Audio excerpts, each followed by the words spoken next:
இயேசு கிறிஸ்துவின் இன்ப இனிய நாமத்தில் வாழ்த்துகிறோம்.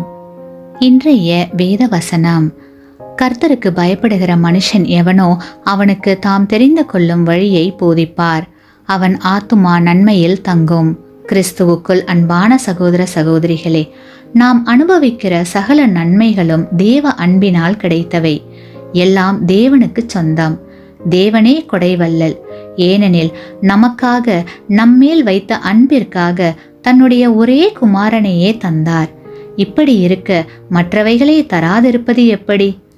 தேவனிடத்தில் இருந்து நன்மைகளையும் ஆசீர்வாதங்களையும் பெற்றுக்கொள்ள நாம் செய்ய வேண்டியது என்னவென்றால், தேவனுக்கு விரோதமாக எந்த பாவமும் செய்யாமல் அவருக்கு பயந்து நடந்தால் சாத்தானால் உண்டாக்கப்படுகிற சூழ்நிலையை அவர் மாற்றி போடுவார்.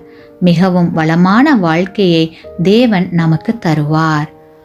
ஆமேன்.